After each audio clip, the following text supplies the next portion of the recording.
కాకినాడ నగరపాలక సంస్థ పాలకవర్గ పదవీకాలం ముగిసి 3 ఏళ్లు కావస్తున్న స్పెషల్ ఆఫీసర్ పాలనలో అఖిలపక్ష సమావేశం నిర్వహించకపోవడం వల్ల కార్పొరేషన్ పాలన పూర్తిగా దిగజారిందని పూర్వ పాలక మండలి సభ్యుడు దూసర్లపూడి రమణరాజు ఆవేదన వ్యక్తం చేశారు.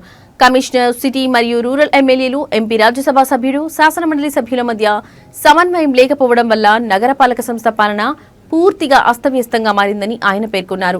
ఉప ముఖ్యమంత్రి, మున్సిపల్ మంత్రి, జిల్లా ఇన్ఛార్జ్ ఉన్నప్పటికీ పారిశుద్ధ్యం, మురుగునీటి పారుదల, వీధి దీపాల నిర్వహణ వంటి అంశాల్లో ఎటువంటి మెరుగుదల లేదని విమర్శించారు. గత 10 ఏళ్ల స్మార్ట్ సిటీ ప్రణాళిక పూర్తిగా విఫలమైందని, విజిలెన్స్, ఏసీబీ తనిఖీలు లేకపోవడం వల్ల కార్పొరేషన్ నిధులు దుర్వినియోగమవుతున్నాయని ఆరోపించారు. స్మార్ట్ సిటీకి రావాల్సిన 182 కోట్లు ప్రభుత్వ కార్యాలయాల ఆస్తి పన్ను బకాయిలు, 70 కోట్లు ఇతర శాఖల పన్నులకు వాడుకున్న 200 కోట్ల నిధులు రాకపోవడం వల్ల నగర అభివృద్ధి కుంటుపడిందని తెలిపారు. అలాగే మురుగునీటి పారుదలకు ప్రాధాన్యత ఇచ్చి ఆక్రమణలను తొలగించి కొత్త కల్వర్ట్లు, అవుట్లెట్ల నిర్మాణం చేపట్టాలని రమణరాజు విజ్ఞప్తి చేశారు. నేటికి కాకినాడ నగరపాలక సంస్థ పాలక వర్గం పదవీకాలం పూర్తయిపోయి 3 ఏళ్ల కాలం అవుతుంది. ఈ 3 ఏళ్ల కాలంగా కాకినాడ నగరపాలక సంస్థని పూర్తిగా నిర్లక్ష్యానికి వదిలేశారు. ఈ వచ్చినటువంటి ప్రభుత్వం విధ్వంసం చెబుతుంది కానీ మరి గడచిన ఈ ఏడాది పైకాలంగా కూడా విధ్వంసానికే గాలికి వదిలేసింది తప్ప అభివృద్ధికి జాడలు లేకుండా తయారైంది కాకినాడ జిల్లా కేంద్రం కాకినాడ నగరపాలక సంస్థ. సాక్షాత్తు డిప్యూటీ ముఖ్యమంత్రి గారు ఈ జిల్లాకి జిల్లాలో ఉన్నారు. మరి అదేవిధంగా జిల్లా ఇన్ఛార్జి మంత్రిగా మున్సిపల్ శాఖ మంత్రి గారు ఉన్నారు.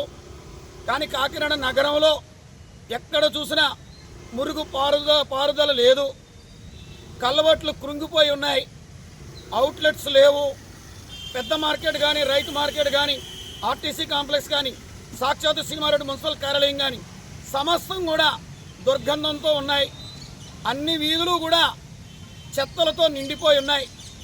గతంలో ప్రభుత్వాన్ని చెత్త ప్రభుత్వం అన్నారు, మరి చెత్త మీద పన్ను విధించారన్నారు. ఇప్పుడు చెత్తలు తరలించే ప్రభుత్వంగా ఏమాత్రం కూడా చర్యలు లేవు. మరి కాకినాడ నగరపాలక సంస్థకు సంబంధించి గత 2 ప్రభుత్వాల హయాంలోనూ కూడా ప్రభుత్వం ఇతర ప్రభుత్వ శాఖలకు వాడుకున్నటువంటి నిధుల్ని వెనక్కి ఇవ్వలేదు. పైగా స్మార్ట్ సిటీలో 180 కోట్ల రూపాయల పెండింగ్ నిధులు కూడా ఈ ప్రభుత్వం ఇప్పటికీ ఇవ్వలేదు. కేంద్ర రాష్ట్ర ప్రభుత్వ కార్యాలయాల బకాయిలు 70 కోట్ల రూపాయలు పెండింగ్ ఉంటే వాటిని విడుదల చేయలేదు. 3 ఏళ్లుగా ఎన్నికలు లేకపోవడం వల్ల 30 కోట్ల రూపాయల ఆర్థిక సంఘం నిధులు రాలేదు. మరి ఈ విధంగా ఉంటే కాకినాడ పక్షపాతం వచ్చినట్టుగా అచేతన స్థితిలో ఉంది.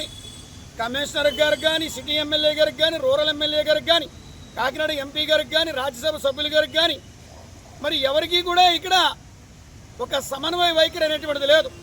అదేవిధంగా 2 ఎమ్మెల్సీలు కూడా ఉన్నారు. అధికారుల మధ్య, ప్రజాప్రతినిధుల మధ్య సమన్వయం లేదు. జిల్లా కలెక్టర్ గారు చాలా మంచివారు అయినప్పటికీ ఇక్కడ సమావేశం నిర్వహిద్దామని ఆలోచన చేసినా అఖిలపక్ష సమావేశం ఇక్కడ నిర్వహణ జరగనివ్వలేదు. తద్వారాగా ప్రజల సమస్యలు ప్రజల దగ్గరే ఉండిపోతూ ఉన్నాయి. కాకినాడ నగరంలో వీధి కుక్కల బెడద తీవ్రంగా ఉంది. అదేవిధంగా లోతట్టుగా ఉన్నటువంటి ప్రాంతాల్లో నీరు నిలబడిపోయి చాలా ఇబ్బందులు పడుతున్న దుస్థితి ఉంది. వీధి దీపాల నిర్వహణ లేదు.